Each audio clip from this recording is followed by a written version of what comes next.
Ouvrons notre Bible au livre de Deutéronome 13. Deutéronome 13. Incitation à l'idolâtrie punissable de mort. L'incitation à l'idolâtrie punissable de mort. Parlons tout d'abord des dangers de l'idolâtrie. Quand on dit l'idolâtrie, très souvent les gens ne savent pas de quoi nous parlons. Une idole est tout ce qui remplace le seul vrai Dieu, Yahweh. La forme d'idolâtrie la plus répandue dans les temps bibliques était le culte des images que l'on croyait, on croyait que ces images incarnaient les diverses divinités païennes. La définition de l'idolâtrie, selon le dictionnaire Webster, est, je cite, le culte des idoles et la dévotion excessive ou la révérence pour une personne ou une chose. Fin de citation. Le témoignage de l'Écriture en est que Dieu seul est digne d'adoration. Dieu, Yahweh seul est digne d'adoration. L'adoration d'idole prive Dieu de la gloire qui lui revient à juste titre, et c'est quelque chose qu'il ne tolérera pas, comme cela est dit dans le livre d'Ésaïe 42, verset 8. Le concours, s'il faut l'appeler ainsi, le concours entre Dieu et son prophète Élisée et les 450 prophètes de Baal sur le mont Carmel est un exemple dramatique de la puissance du Dieu Yahweh véritable et de l'impuissance des faux dieux, comme nous le voyons dans 1 Roi 18, verset 19 à 40. L'idolâtrie est dangereuse pour la vie des hommes. La superstition est basée sur la foi ignorante qu'un objet a des pouvoirs magiques.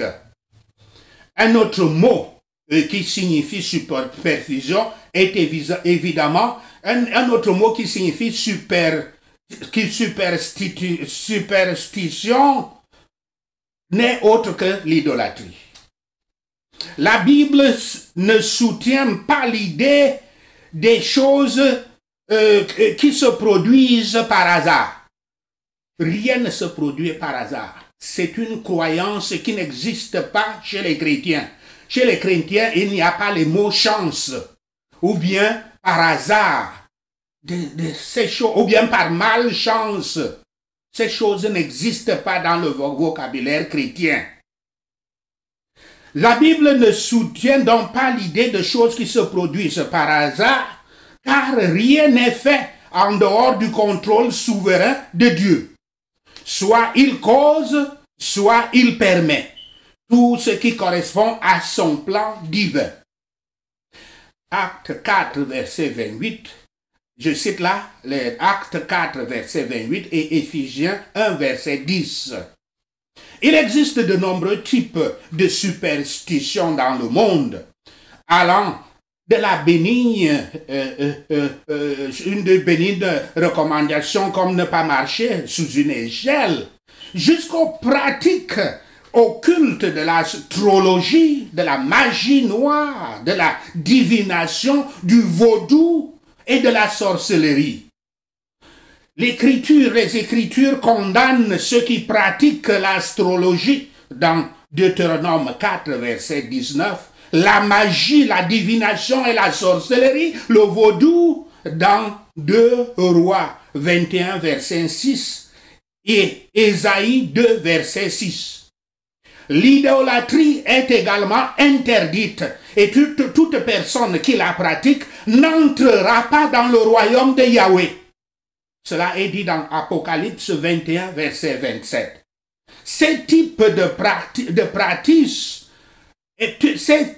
pratiques sont extrêmement dangereuses car elles ouvrent l'esprit des pratiquants, de leurs membres, à l'influence du diable, l'influence de Satan, l'influence de Lucifer.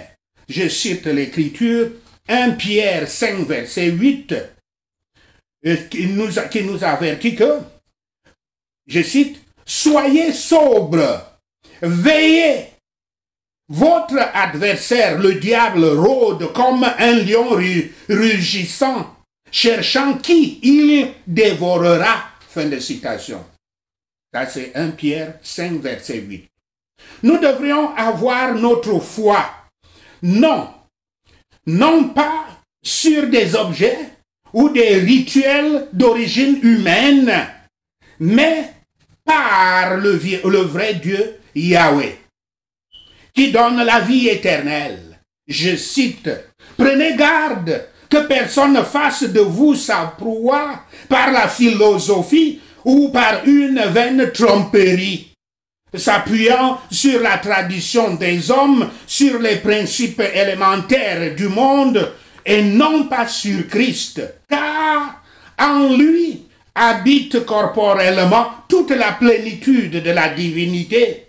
Vous avez tout pleinement en lui, qui est le chef de toute domination et de toute autorité. » Fin de citation. C'est une citation de Colossiens 2, versets 8 à 10. Un exemple des dangers encourus par les Israélites était le culte, je vais citer deux dieux païens qu'on voit dans les Écritures. Le culte du dieu cananéen, Molech.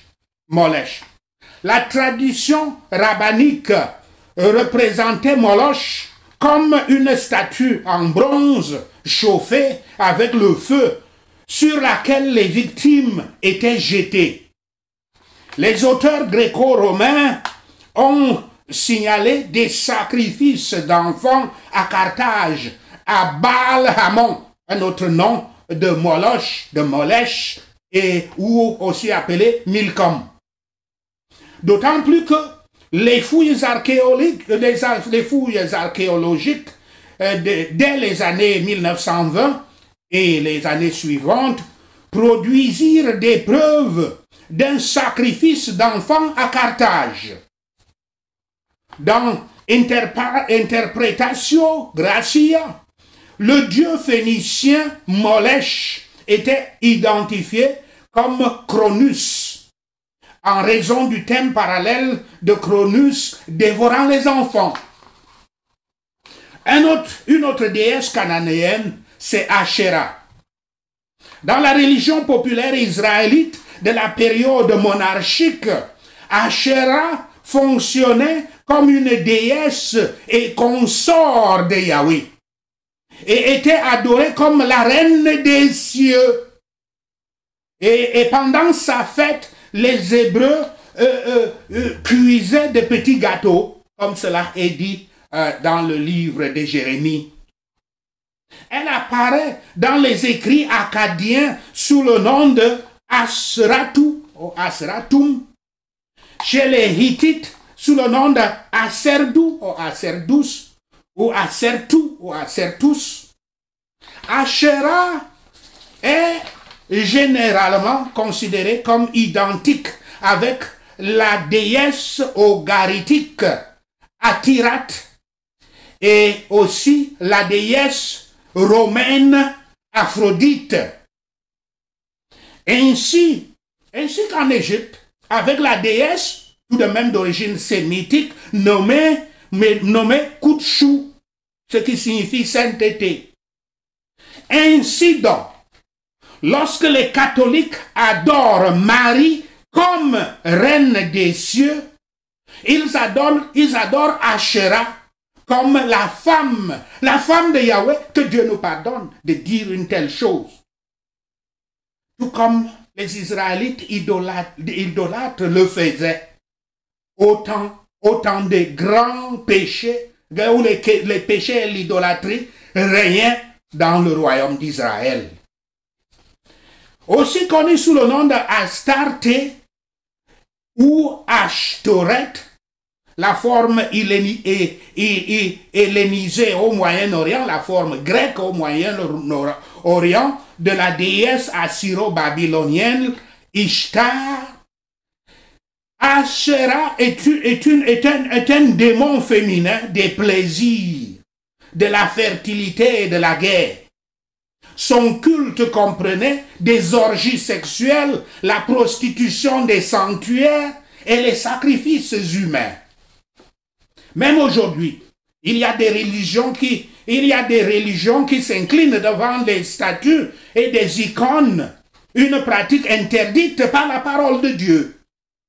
La signification que Dieu met sur elle se reflète dans le fait que le premier des 10 commandements fait référence à l'idolâtrie. Je cite cette écriture centrale et fondamentale qui montre que Yahweh est complètement contre toute forme d'idolâtrie. Je cite, « Tu n'auras pas d'autre Dieu devant ma face. Tu ne te feras point d'image taillée, ni de représentation quelconque des choses qui sont en haut dans les cieux, qui sont en bas sur la terre et qui sont dans les eaux plus bas que la terre. Tu ne te prosterneras point devant elles et tu ne les serviras point. Car moi, Yahweh, ton Dieu, je suis un Dieu jaloux, qui punit l'iniquité des pères sur les enfants jusqu'à la 3e et la 4e génération de ceux qui me haïssent. » Fin de citation. C'est une citation d'Exode 20, versets 3 à 5. L'idolâtrie s'étend au-delà du culte des idoles et des images et des faux dieux. Nos idoles modernes sont nombreuses et variées. Même pour ceux qui ne se courbent pas physiquement devant une statue, l'idolâtrie est une question de cœur.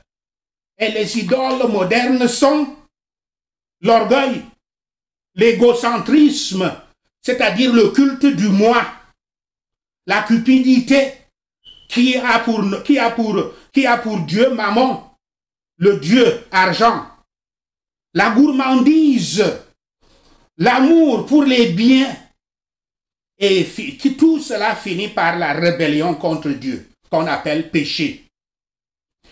Est-ce étonnant que Dieu la déteste d'antan et que tout chrétien doit la combattre ainsi que les idolâtres par les prières de guerre spirituelle? Deutéronome 13, verset 1 à 5. Les séducteurs à l'idolâtrie doivent être mis à mort. Verset 1. Ce chapitre continue les avertissements contre l'adoration d'autres dieux. Ici, cependant, la source de la tentation, ce ne sont pas les Cananéens, comme au chapitre 12, mais plutôt les gens autour et au sein des Israélites eux-mêmes, des chrétiens eux-mêmes. Versets 1 à 5. Les Israélites sont avertis que leurs propres prophètes, leurs propres pasteurs, leurs propres prêtres, archevêques, leurs propres apôtres, ceux qui se font appeler apôtres, leurs propres prêtres, leurs propres pasteurs peuvent porter atteinte à la vérité et que Israël doit se tenir prêt à s'opposer même à ceux qui ont l'autorité et la réputation, si ceux-ci contredisent la parole de Dieu. L'avertissement remarquable dans le verset 2, que de faux enseignants peuvent être à mesure de faire, de produire des signes miraculeux, nous rappelle que Moïse écrit à une époque des miracles. Même les magiciens égyptiens avaient effectué au moins un miracle. Ceci est une nouvelle preuve du fait généralement connu que le mensonge aura toujours des incitations et des arguments puissants. Moïse avait mis en garde contre le danger qui pourrait résulter des Cananéens. Ici, il met en garde contre la montée de l'idolâtrie au sein et parmi les Israélites. Il est nécessaire pour nous de bien connaître les vérités et les préceptes de la Bible afin que nous puissions nous attendre à être éprouvés par les tentations du mal, sous l'apparence du bien, la tentation de l'erreur, sous l'apparence de la vérité. Rien ne peut s'opposer à juste titre à de telles tentations, sauf l'effet contraire du témoignage plein et explicite de la parole de Dieu. Et ce serait une preuve d'affection sincère pour Dieu que, malgré les préceptes spéciaux, il ne devrait pas être amené à abandonner Dieu pour suivre d'autres dieux et les servir. Deutéronome 13, versets 6 à 11, les relations incitant à l'idolâtrie ne sont pas à épargner. C'est la politique de Satan que d'essayer de nous conduire au mal en utilisant ce que nous aimons, que nous trouvons moins suspects de toute conception du mal et que nous sommes désireux de plaire et avec qui nous sommes aptes à nous associer, à nous conformer. L'attrait ici est censé provenir d'un frère ou d'un enfant qui sont naturellement des proches, ou d'une femme ou d'un ami qui sont des proches par choix et sont pour nous comme nos propres âmes. Mais il est de notre devoir chrétien de préférer Yahweh et le christianisme par rapport et avant tout ami, les amis les plus proches et les plus chers que nous avons dans le monde. Nous ne devons pas, pour plaire à nos amis, nos proches, nos relations, violer la loi de Dieu. Jamais. Tu ne dois ni consentir avec lui, ni aller avec lui, nullement pas pour la société ou la curiosité, et encore moins pour gagner ses affections. Cet ami-là n'est pas un ami. La règle générale en est que si des pécheurs veulent te séduire, ne te laisse pas gagner. Ça, c'est une citation de Proverbe 1, verset 10. Et nous ne devons pas entraver le cours de la justice de Dieu Yahweh. Deutéronome 13, verset 12 à 18. Les villes idolâtres à ne pas épargner. Moïse avertit que dans les villes en particulier, les villes israélites bien sûr, il pourra s'y dérouler une révolte générale contre la parole de Dieu, contre la parole et la loi de Dieu, à mesure que les modes et les goûts changent avec le temps. Un commentateur parle de cela en la matière, il parle de révolutionnaire urbain. Mais il fait probablement allusion aux gens avec des idées modernes qui apparaissent à chaque génération de la vie des hommes, qui apparaissent et qui argumentent en disant que d'une manière ou d'une autre, la parole de Dieu est obsolète et nécessite une révision pour que la parole de Dieu se conforme à ce qu'il désire. Si les Israélites attrapent même une bouffée d'odeur de cette infidélité, les Écritures disent, ils doivent prendre des mesures immédiates pour savoir si les rumeurs et les rapports sont fondés. Ils ne doivent pas attendre de voir que l'hérésie se réalise, s'installe. Ils doivent faire tous les efforts pour la localiser et la pincer dans le bourrelet, c'est-à-dire la détruire. Voici le cas d'une ville qui se révolte contre Dieu, le Dieu d'Israël, et sert d'autres dieux. Le crime est censé être commis par l'une des villes d'Israël, même quand ils ont reçu l'ordre de préserver leur religion par la force. même cela, ils doivent défendre, nous devons défendre le christianisme par toute force possible qu'on peut avoir. Mais en priorité la force spirituelle. Mais jamais, jamais, écoutez bien ceci, jamais les Israélites n'étaient autorisés à y contraindre les autres nations par le feu et l'épée. Jamais nulle part Yahweh a demandé qu'on convertisse les gens au christianisme par la force, le feu et l'épée. Les jugements spirituels sous la dispensation chrétienne sont plus terribles que l'exécution des criminels. Nous n'avons pas moins de cause que les Israélites avaient de craindre la colère divine. Craignons donc l'idolâtrie spirituelle, de la convoitise, de la cupidité, de l'amour des plaisirs mondains.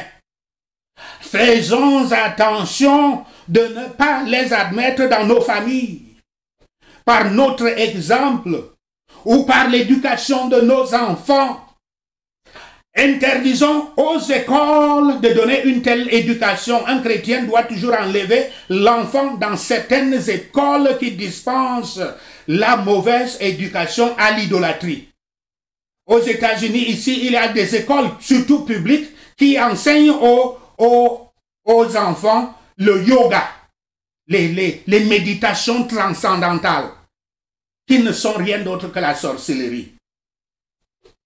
Que le Seigneur écrive sa loi et la vérité dans nos cœurs, et qu'elle y installe son trône et y répande son amour. Sachons ceci, et le Seigneur Yahweh nous bénira. Amen. Alléluia. Prenons ces points de prière. Prenons ces points de prière. Prions pour déraciner ce que l'ennemi a planté en nous. S'il vous plaît, notez que lorsque vous avez détruit un royaume, comme nous faisons avec ces prières, que vous êtes invité à répéter peut-être 7 jours en jeûnant, pour prendre ça sérieusement, si vous voulez vraiment déraciner ce qui a été planté en vous, parce qu'il y en a toujours. Vous ne pourrez pas laisser un vide, ne laissez pas un vide. Toute délivrance, sachez-le, toute délivrance par Yahweh est une ouverture de la porte pour aller en Christ et devenir un chrétien véritable, c'est-à-dire recevoir le Saint-Esprit et cheminer vers le royaume des cieux. Vous devez par conséquent donc reconstruire, vous devez planter. Cela se fait par des mots, d'où la prière. Parlez comme Dieu avait demandé à Ézéchiel de parler aux eaux secs. Vous devez utiliser les 6 points suivants: déraciner, déchirer, détruire, démolir, construire et planter. Pour déraciner complètement l'œuvre de Satan dans votre vie et planter l'église de Dieu, le temple de Dieu en vous. Prions.